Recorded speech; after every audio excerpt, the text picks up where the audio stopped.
itu adalah satu bukti hasil penelitian yang terakhir yang dilakukan oleh para mahasiswa arkeologi atau para arkeolog Indonesia. Sudah direnovasi, betul asli. Kalau dikatakan renovasi, mohon maaf, yang jelas bukan restorasi, tapi di dalam ilmu keperbakalan itu kita menggunakan istilah restorasi atau rekonsolidasi, karena kita tidak pernah membongkar bangunan ini. Kalau renovasi berarti bangunan ini harus dibongkar kemudian ditata kembali. Jadi ini tidak pernah dibongkar. Jadi hanya kita mengganti sekitar 20% bahan bangunan yang sudah mengalami kerusakan, terutama yang bagian luar. Dan asli.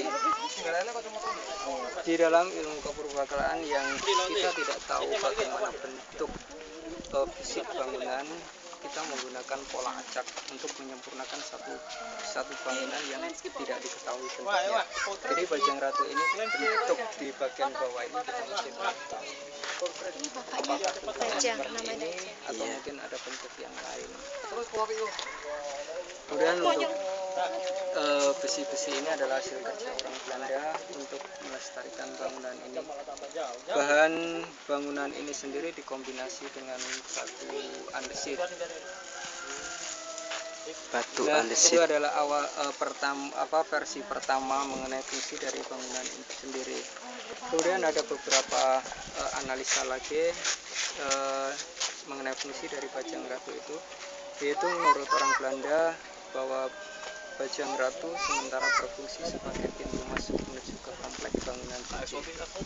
Nah, sesuai dengan bentuk fisik dari bangunan itu sendiri, yaitu sebagai pintu masuk ke sebuah kompleks bangunan suci. Namun analisa itu sendiri juga masih diragukan sang peneliti itu. Kenapa? Karena peneliti itu kembali merekonstruksi ke Bali, menemukan sebuah gapura yang bentuknya sama seperti ini, namun di depan dan di belakang ada dua bangunan yang berdiri sejajar.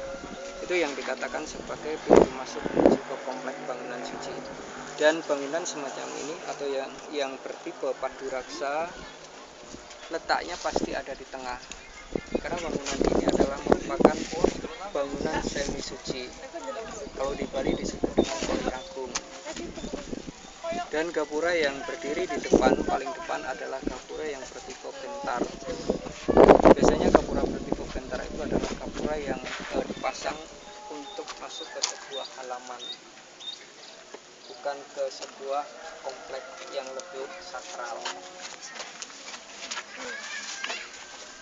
Dan yang ketiga adalah seharusnya di bagian dalam setelah bangunan ini berdiri sebuah bangunan yang disucikan atau bangunan tempat beribadah. Seharusnya, tapi sampai sekarang kita masih belum.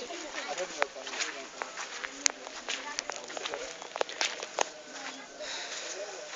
Di sini saya akan menjelaskan bagaimana candi ini dibangun.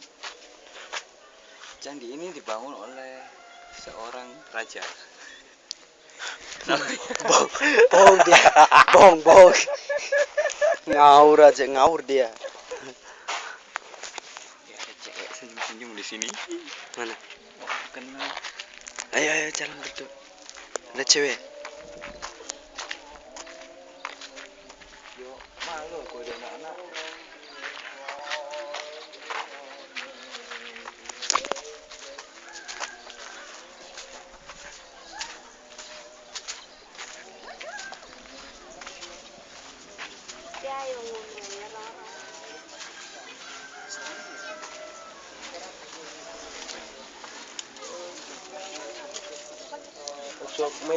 Film lek jemu ngene lho.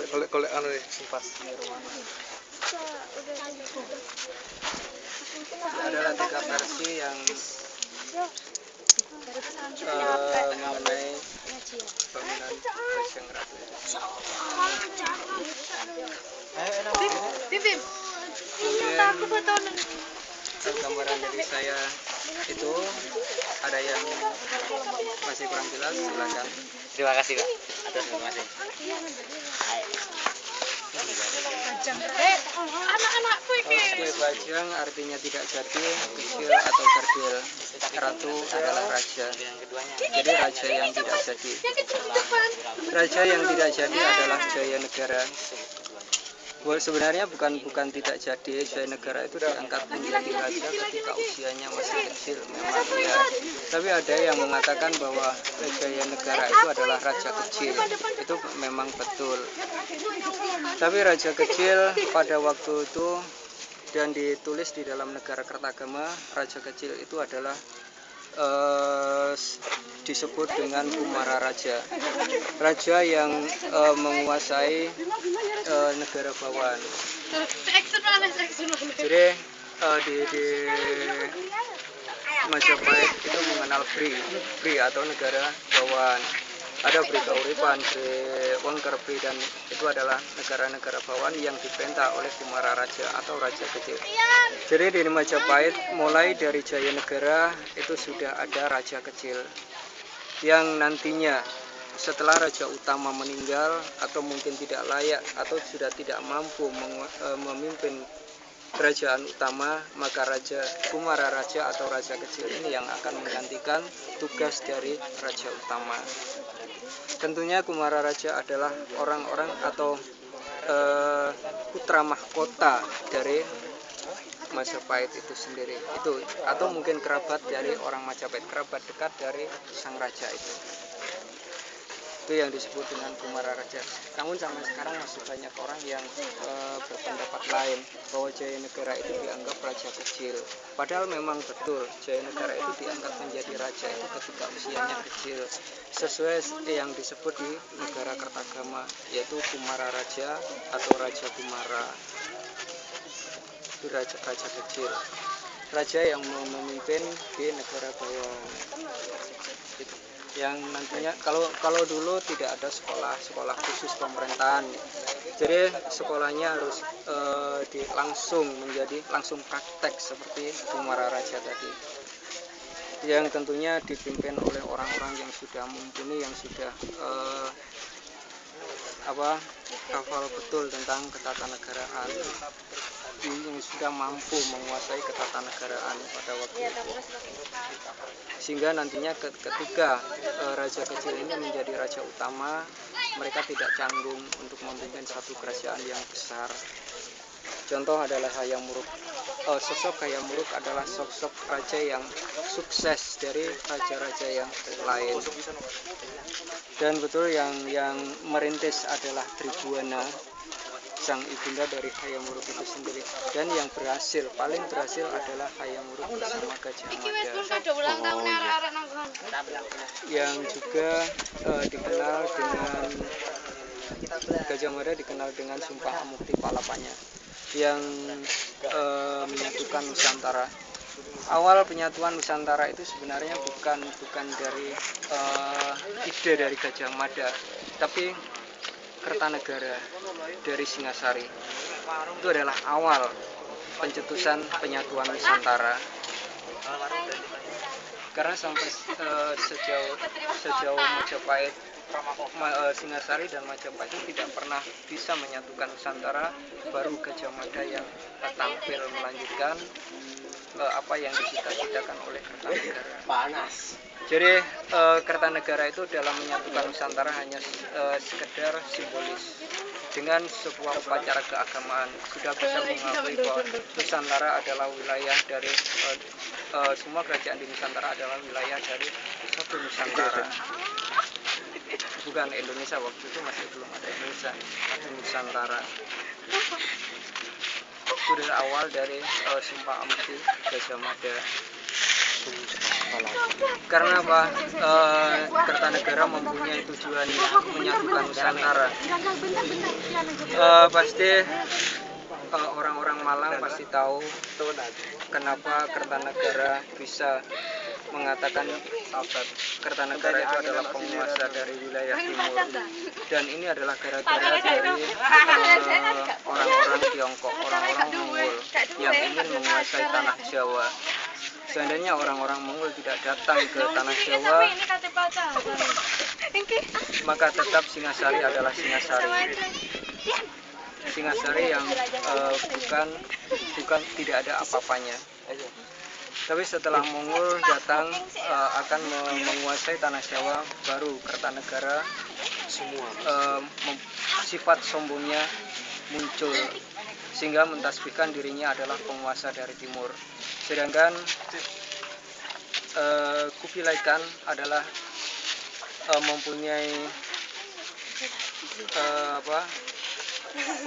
sebutan penguasa dari wilayah barat.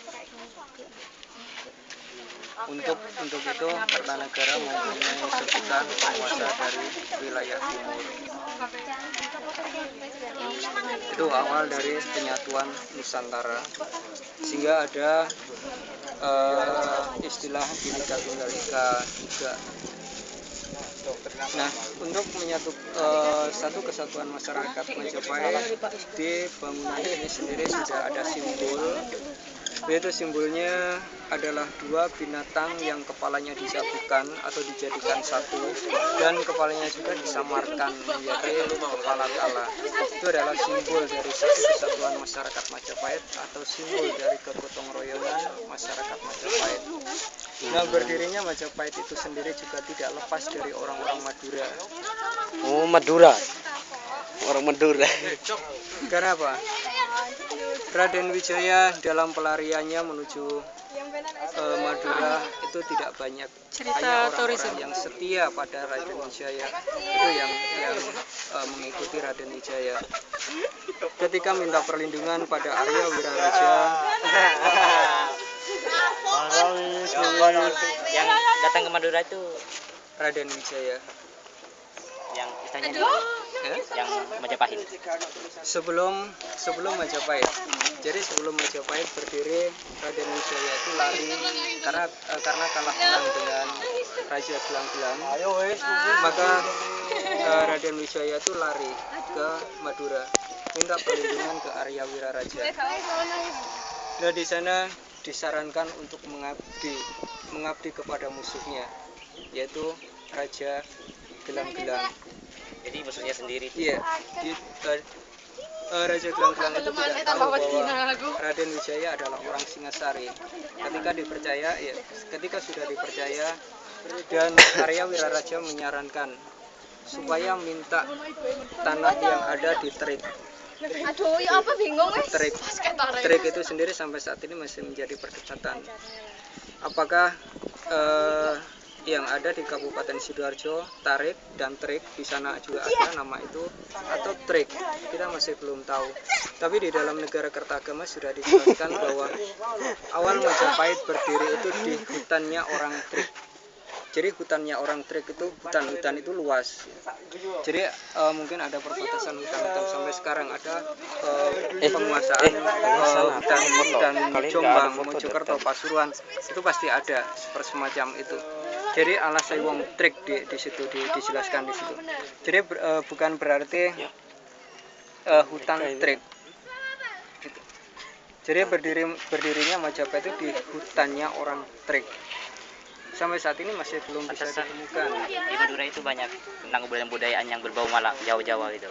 Topeng biasanya di sana nggak punya budaya asli. Bawaan dari mungkin yang Dari tadi. Singasari. Iya. Kebanyakan hampir sama dengan Malang. Ya ampun dah, kayak anakku loh, Mas. Jadi bukan dari Majapahit tapi dari Singasari.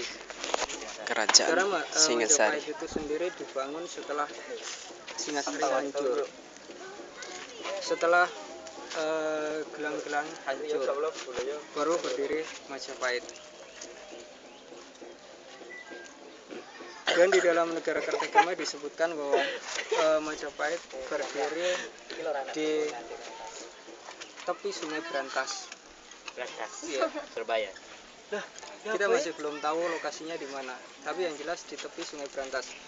Kalau menurut orang Cina, yang setelah Majapahit berdiri dari pelabuhan yang kedua di Surabaya adalah yang pertama, kemudian yang kedua adalah Canggu itu ada di sebelah utara Mojokerto.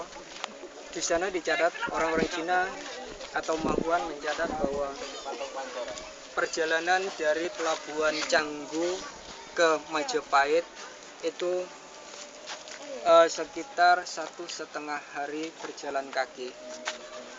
Jadi kalau dicapai 1,5 hari berjalan kaki, kemungkinan pertama kali berdirinya Majapahit adalah di Trowulan ini. Kalau dulu waktu zaman itu belum ada pengaruh dari Islam. Belum, Masih Hindu. masih Hindu Buddha. Enggak. Tapi di Majapahit, sebelum Majapahit berdiri di Trowulan, sebelum Majapahit berdiri, ini sudah dikuasai oleh gelang-gelang. Seperti saya katakan tadi bahwa ini adalah wilayah gelang-gelang yang tadi Jayanegara minta tanah Trik itu dikuasai oleh Raden Wijaya.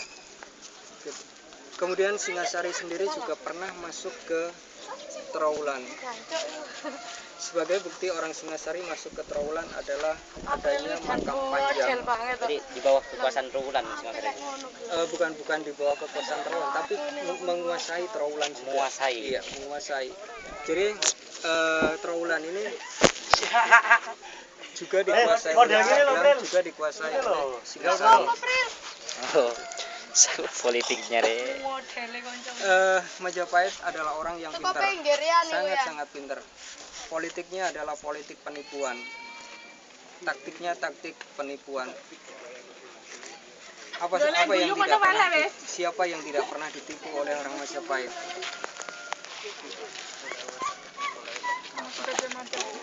Gajah Mada adalah orang yang paling pintar nipu. Gajah Mada itu yang Sumba Palapa itu loh. Iya. Kenapa?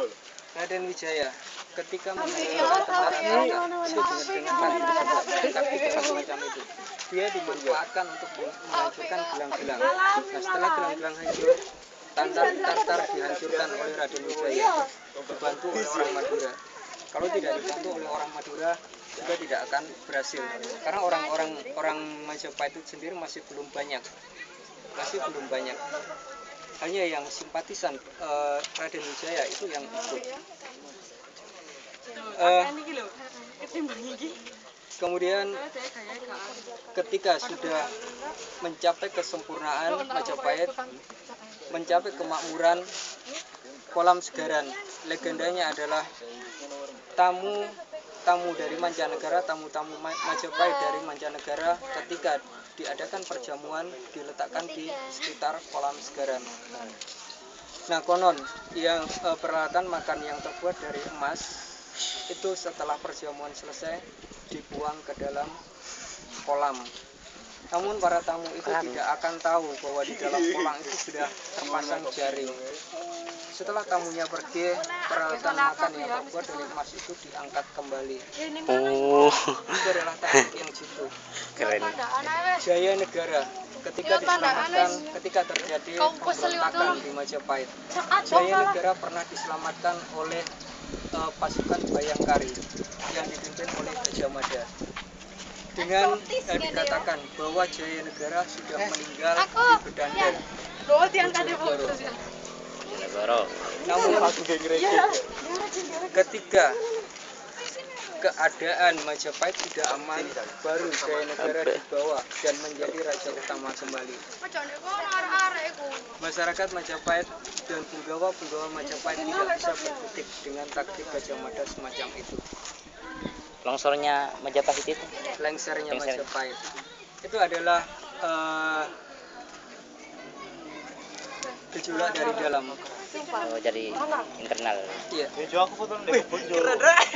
tidak pernah dihancurkan atau diserang orang dari kerajaan lain, tidak pernah.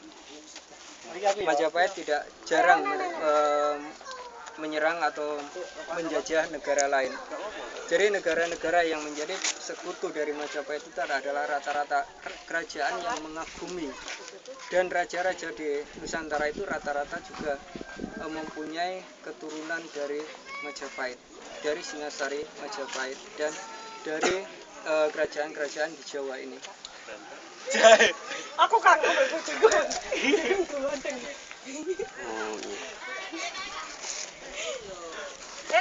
Jadi besarnya Majapahit adalah karena orang Madura. Saya keturunan. Tapi saya apa? Saya keturunan apa lah? Majapahit kamu. Karena di dalam mendirikan desa Majapahit kehabisan bekal, Bunda. Modem bunda. maka sebuah pohon yang berbuah dimakan. Karung itu Yang berbuah kayaknya menipu. Kayaknya buah itu buah yang dapat dimakan, buah yang enak dimakan. Ternyata setelah dipetik dan dimakan rasanya pahit. Desa yang dibangun itu kemudian diberi nama Majapahit. Aku tahu buahnya bulat warna hijau. buat Ada Noel. di depan Majapahit. Oh, ada di parkir Ayo buat Noel. Ya, di parkir. Itu juga ada yang itu kelihatan bulat kekuningan juga buah Majapahit atau buah maja. Oh, kata orang sana mace. Ada dua jenis. Ada yang bulat, ada yang lonjong. Rasanya sendiri juga ada dua. Ada yang manis, ada yang pahit. Berarti rumpunnya buah-buahan itu dari sini. Iya. Oh, berarti di sana juga banyak di Madura kayak gitu. Mungkin di bawah ya. Dari Aku bocor warna ya. Iyalah. Di Bima juga ada buah itu. Lagi ya, Mbak. Oh, kata listrik asli. Jauh. Oh. Di sana juga ada Majapahit. apalah? Ada